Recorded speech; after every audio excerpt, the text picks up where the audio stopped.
Majukwaa ya siasa yangali yakiendelea kushuhudia wagombea wakijinadi.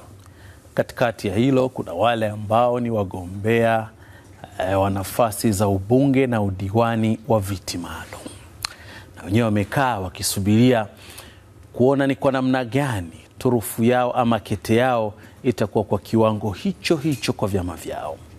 Chama kama Chama cha Mapinduzi CCM chenye kimeshapitisha watu wao wakifanya makadirio, lakini hatua ya mwisho itakuwa ni ukokotozi utakaofanywa na Tume Huru ya Taifa ya Uchaguzi nchini INEC. Tafsiri yake ni kwamba kwa wale wote wabunge wa viti maalum, na wenyewe wana kibarua cha kwenda huku na kule katika mikoa yao ili kuhakikisha kwamba mgombea wa urais anapata kura nyingi ili kupata hakikisho la kwamba wawepo kwenye orodha ya INEC. Hilo pia linawahusu madiwani ambao na wenyewe wanapambana wagombea wa nafasi za ubunge wapate kura za kutosha, hatimaye wawe kwenye nafasi ya kuwepo kwenye yale mabaraza madiwani kwa kuwa na kura hizo za kutosha za kuwafanya wawe wabunge wa viti maalum. Tutatupia macho kuona mchakato mzima, nini athari ya vile vyama ambavyo havijasimamisha wagombea wa ubunge kila sehemu. Lakini je, ikitokea chama kikakosa mgombea wa urais, na yenyewe athari zake ni zipi kwenye kupata viti hivyo maalum? Naitwa Nurdin Selemani nikikualika kwenye uchanganuzi hii leo. Studio tumemwalika Said Miraji ambaye yeye ni mwanasiasa mstaafu, lakini kwa sasa ni mchambuzi wa masuala ya siasa na ameshahusika basi wakati fulani katika kufanya mchakato wa hizi kura za kusaidia kupatikana kwa mbunge mmoja wa viti maalum, lakini ana mkasa wake kwenye eneo hili pia la viti maalum. Karibu sana. Nashukuru, asante. Kwema? Kwema sana. Mambo yanakwenda? Alhamdulillah. Hebu tusaidie kidogo. Hii ni eneo ambalo watu wengi wamekuwa kiona tu idadi, wakati mwingine vyama vinapata labda wabunge wa viti maalum 100 jumlisha. Lakini kuna vyama vingine vinapata 2, 3, 5, 6. Na naona hata katika bunge loisha chama cha upinzani kilikuwa kina wabunge wa viti maalum 19, huku CCM ikiendelea kupata viti vingi. Siri inakuwa wapi? Kwanza, viti maalum vinapatikanaje? Ni kwamba jumlisha idadi ya wabunge wote, halafu weka 40%. Zamani ilikuwa 30%, ikenda mpaka ikafika, kwa sababu ya ile mtazamo wetu kwamba sisi tunasema wanawake ni 40%. Kwa hivyo ile 40% ndio itakuwa ni ya wabunge wa viti maalum, 40% ya wabunge wote. Na wabunge, kuna wabunge wanaochaguliwa kwenye majimbo, kuna wabunge 5 wanaotokana na baraza la wawakilishi, kuna mwanasheria mkuu wa serikali na yeye ni mbunge, kuna viti 10 na kuna viti 10 vya rais. Kwa hivyo pale unapata 40% sasa 40 ya wale. Na hii 40% sasa chama ili kipate mbunge sio 40% tu, kifanyeje? Mbunge wa viti maalum anapatikana kutokana na idadi ya jumla ya kura za wagombea ubunge, tena kura halali. Sio kura tu, iwe kura halali ndio zitatoa 40%. Kwa hivyo unaweza ukakuta kadiri ya chama kinavyoweka wagombea wa ubunge kidogo, ndio kinavyopunguza possibility ya kupata wabunge viti maalum. Na kwa kadiri ya kitakavyoweka wengi na kikafikisha 5%, maana yake sio tu kwamba kura tu unaweza ukaweka lakini usifikisha 5%. Kwa hivyo 5% ya idadi ya kura zote halali za wabunge itakufanya wewe uweze kupata viti maalum. Sasa hapo ndio itakuja kutafutwa sasa ratio, wewe umepata 1% ngapi ya zile na mwingine kapata ngapi. Kwa hivyo ndio maana unaona vyama vingi sasa hivi, na hii nadhani imewekwa maksudi ili vyama vishiriki kwa mapana kwenye uchaguzi. Kwa hivyo maana yake utaweka wagombea udiwani kwa kutegemea hivyo hivyo utapata viti maalumu, utaweka wagombea ubunge wengi kwa kutegemea hivyo hivyo.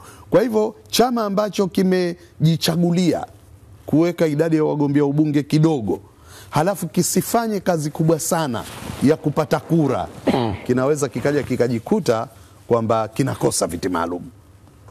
Kwa hivyo wakifanya homework yao vizuri, wanapata viti maalum vingi. Iwapo mkalenga sasa, sababu tunafahamu kuna majimbo yana watu wengi zaidi, ndio, lakini kuna majimbo mengine yana watu wachache, mkawekeza nguvu kwenye yale tu majimbo yenye watu wengi, huku kwingine mkaachana nako, huu uwezekano kupata hizi 5% bado unakuwepo? Unakuwepo kwa sababu 5% za kura zote halali. Kwa hivyo zikichukuliwa kura za wagombea ubunge wote. Kwa hivyo na ndio hiyo unaosema wengine wanakuwa wajanja.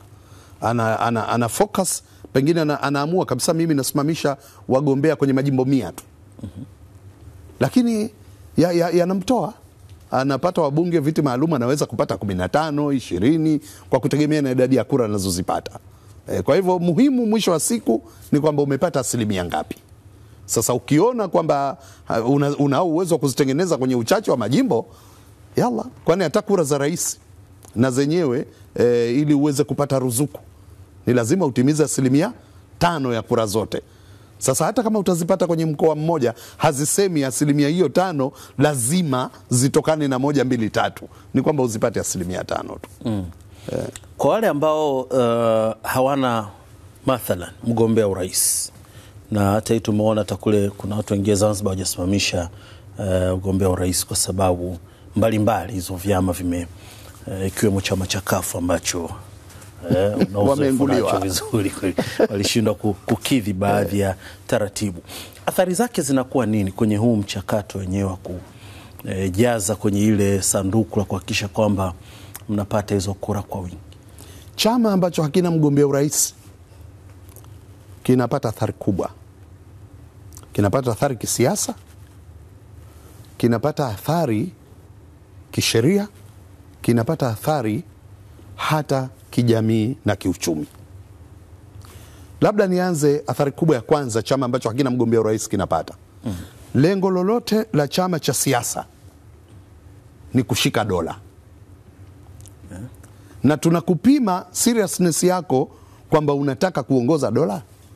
Sasa chama ambacho hakina mgombea urais kwanza kimeshatoka kwenye mbio za kusaka uongozi wa juu wa kushika dola. Lakini kitu cha pili, mfumo wetu wa utawala katika nchi, nafasi ya rais ni kubwa. Kwa hivyo mgombea urais, advantage ya kwanza anayoipata, ile siku anazindua kampeni, television ya taifa inarusha live mkutano wake na siku anafunga. Kwa hivyo maana yake anapata kukitangaza chama chake kwa mawada na mapana yake. Sera zake zinakuwa sasa ni za kitaifa, kwa sababu mgombea ubunge bila shaka yoyote atakwenda kuzungumzia maslahi katika eneo lake la ubunge, tunaita eneo bunge. Mgombea urais atazungumza ajenda za kitaifa na ndizo zitakazo kitambulisha chama. Lakini wakati huo huo mgombea urais akiwepo, anaweza kutoa msukumo kwa wagombea ubunge, na ndio kama hivyo anakwenda anasema, jamani, tupeni mafiga 3, nipeni mimi na mbunge na diwani. Lakini diwani peke yake asiyekuwa na mgombea ubunge na urais, mbunge peke yake asiyekuwa na mgombea urais, au wakati mwingine kuna baadhi ya wabunge hata madiwani pia hawana, maana yake anakuwa mtoto mkiwa, anakuwa kama yatima fulani hivi aliyekosa mtu wa kumshika mkono. Kwa hivyo hizi ni miongoni mwa athari. Lakini mgombea urais, kura za mgombea urais na zenyewe zikifika 5%, mnaingia kwenye mgao wa ruzuku. Sasa ikiwa hazikufika, nyinyi mtakuja kupata, maana ruzuku inapatikana kwa mambo 3. Inapatikana kwa kura za mgombea urais, inapatikana kwa wabunge na madiwani. Nadhani kila mbunge anaingiza kama milioni 5. Lakini unapokuwa na mgombea urais ndio unaingia kwenye lile kapu kuu. Kwa hivyo ina maana ukiwa huna huyu, tayari wewe pale umeshakula mstari mwekundu.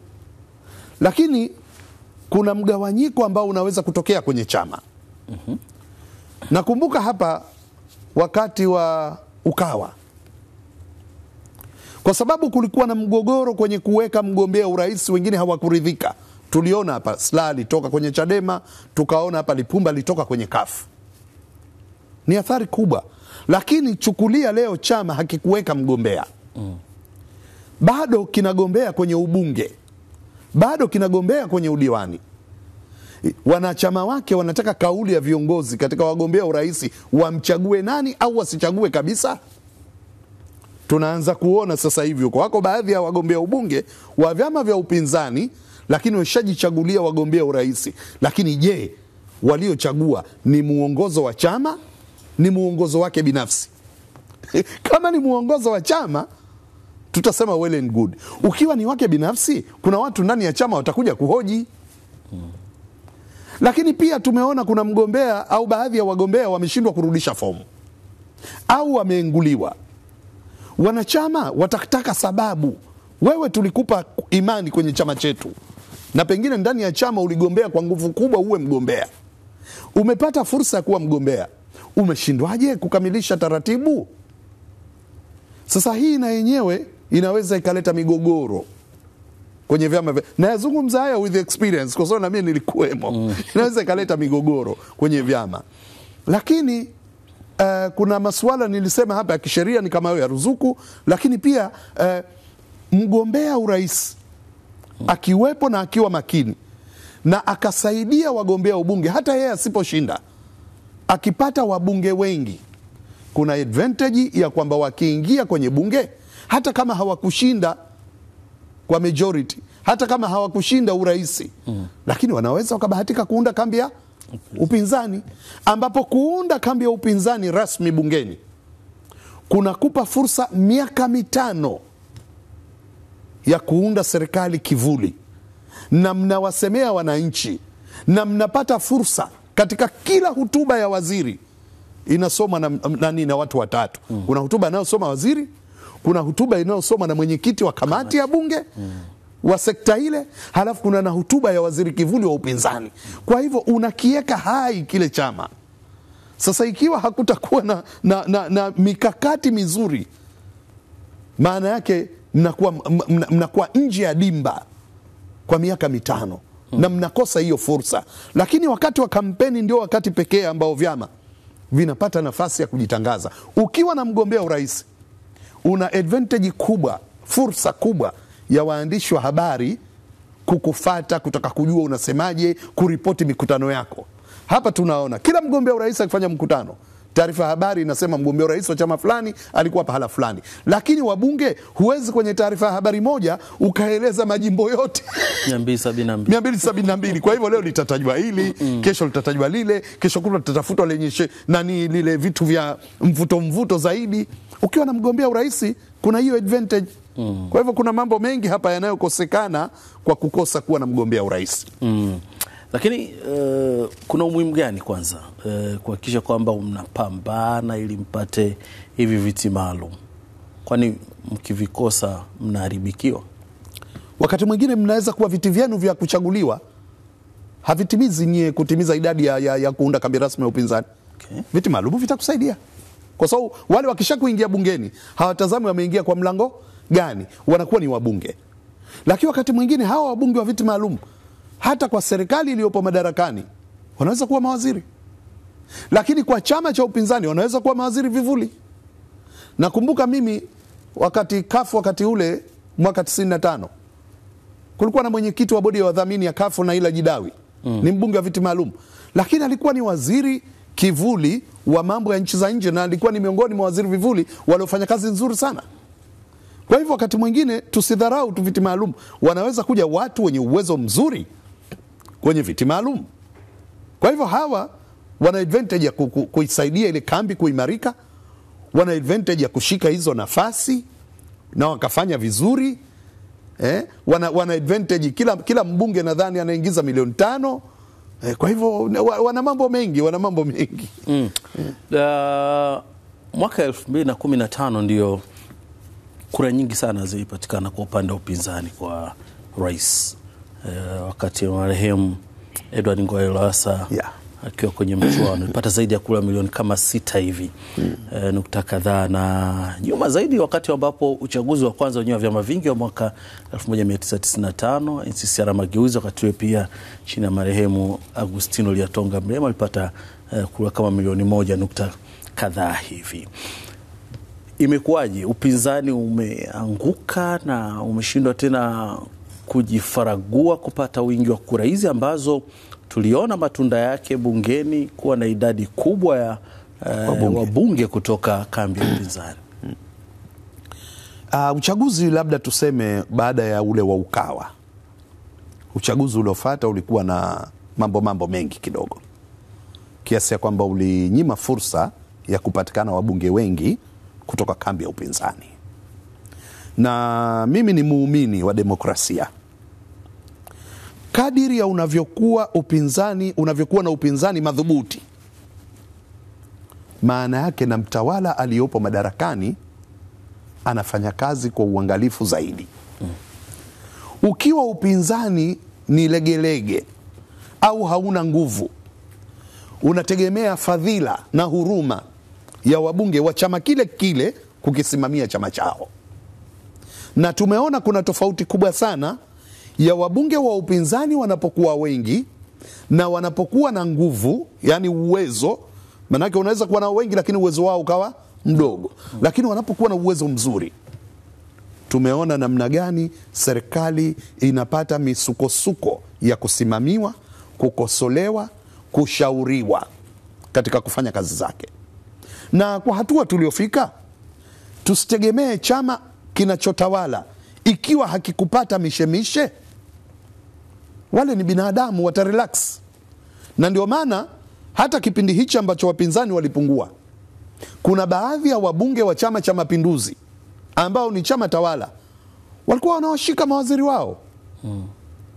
Huko nyuma huko nishawahi kumuona waziri mpaka badala kukaa kwenye kiti anachuchumaa hapa chini. Nakumbuka huko kina Bazili Mramba na wengine walivyokuwa wanabanwa. Tena wanabanwa na wabunge wa Chama cha Mapinduzi, chama chao.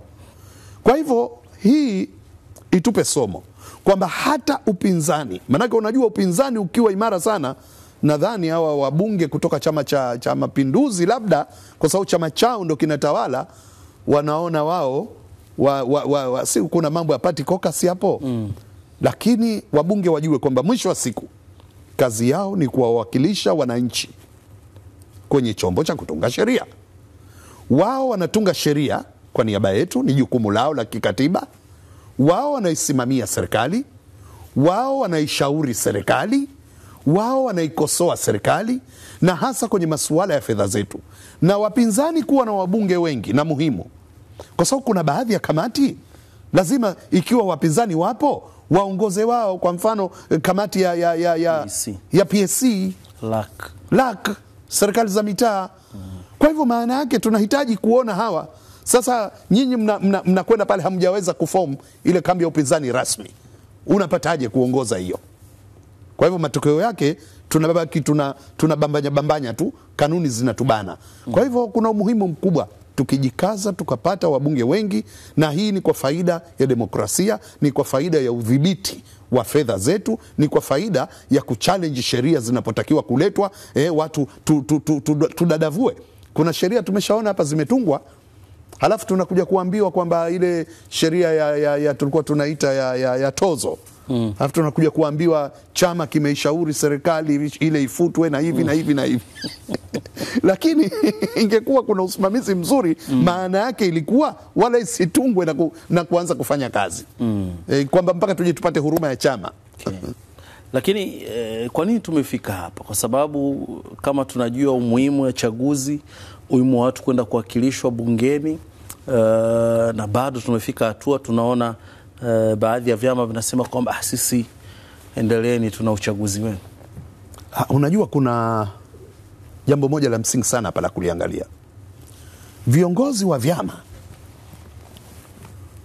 wanapaswa mwisho wa siku kutambua kama vyama ni taasisi na vyama ni mali ya wananchi. Unapokianzisha cha kwako, Mkisha kupata usajili, ni taasisi ya umma. Maamuzi yoyote mnaotaka kuyachukua yalenge kwenye maslahi ya umma na yaushirikishe umma kwenye kufanya maamuzi.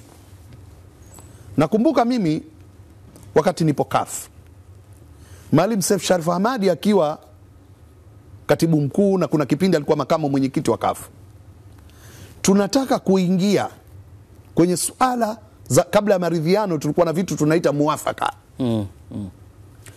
Maalim Seif alikuwa anatembea tawi kwa tawi la CUF na kutafuta kuungwa mkono kauli inayotolewa na wanachama wa chama chake, ndiyo inakuja kujengewa hoja kwenye vikao vya kikatiba.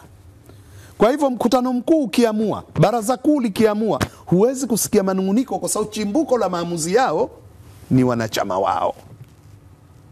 Sasa chama kisipowashirikisha wanachama wake kinaweza kuzusha manunguniko, na haya manunguniko ndiyo yatakaopelekea baadhi ya watu sio tu kukata tamaa, lakini hata kukihama chama, kwa sababu kuna baadhi ya watu pengine hawaridhishwi na maamuzi yaliyochukuliwa na chama. Kwa hivyo kwangu mimi, vyama vijitahidi sana vikitaka kupitisha maamuzi mazito ambayo maamuzi yale yanaweza kuleta athari kwa wanachama wa chama kile, kwa sababu misingi ya demokrasia ni pamoja na kuwashirikisha watu. Ukiwa huwashirikishi watu, maana yake hiyo demokrasia imeminywa. Lakini kubwa zaidi sio kuwashirikisha tu kwenye maamuzi, ni pamoja na kuamua kwa mujibu wa mtazamo wa walio wengi. That is democracy. Wengi ndio tunawapa, lakini na wachache tuna waheshimu, tunawasikiliza. Kama ambavyo tuliambiwa hapa, 80% hawakutaka vyama vingi, 20 walitaka. Sawa, wengi wale hawakutaka, lakini kwa sababu ni suala la mtandao wa kutanua demokrasia, waliheshimiwa japo ni wachache. Na mwisho wa siku tukaona walio wengi ambao wakati ule hawakutaka, kumbe ndio wamefurahia zaidi. Kwa hivyo kwangu mimi ni wasia kwa viongozi wa vyama, mnaweza mkaamua kwa mtazamo wenu na mkawashawishi watu na wakawakubalia, mwisho mkifeli mkarushiwa wanasema ile paka wa uso, kwamba haya yasingekuwa isipokuwa ni fulani. Chama chochote cha siasa mwisho wa siku ni kushiriki uchaguzi ili kiweze kupata kushikilia hatamu za dola. Sasa unapofanya maamuzi ya kutokushiriki, sawa, ni uamuzi wenu, ni msimamo wenu kwenye chama, lakini je, hawa ambao tumaini lao ilikuwa ni nyinyi, kwamba mkisimama sisi tutakupeni kura, nyinyi hamkusimama, hawa wapeleke wapi kura zao? Kwa hivyo mnaweza mkakuta demokrasia mnaifinya. Maneno ya kwake Said Miraji, huyo mwanasiasa mstaafu na mchambuzi wa masuala ya siasa ambaye tumekuwa naye kwenye uchanganuzi kwa siku hii ya leo. Nikushukuru sana. Nami nashukuru pia. Ni ndivyo ambavyo tunaweka nanga kwenye uchanganuzi katika siku ambayo taifa limeshuhudia mchezo wa ngao ya jamii umalizika pale uwanja wa Benjamin Mkapa, wengine wakiendelea kucheka na furaha imewazidia, lakini kuna wale ambao wameondoka wakibubujikwa na machozi, lakini pia wakilalama kwamba kuna mambo hayakwenda vizuri kwao, lakini wameondoka wakisema kwamba angalau wana mwelekeo mzuri. Mimi nikwambie tu kwamba wewe uliyefurahi, hakikisha kwamba unakuwa na kikomo cha furaha yako. Kesho ni siku ya kazi, maisha lazima endelee. Na wewe ambaye umeumia, rudisha tu moyo nyuma, endelea kupambania ama kushikilia hapo hapo ambako upo. Naitwa Nurdin Selemani, ndivyo ambavyo nahitimisha uchanganuzi. Nikutakie tu usiku mwema, panapo majaliwa tukutane tena kesho. Kwaheri.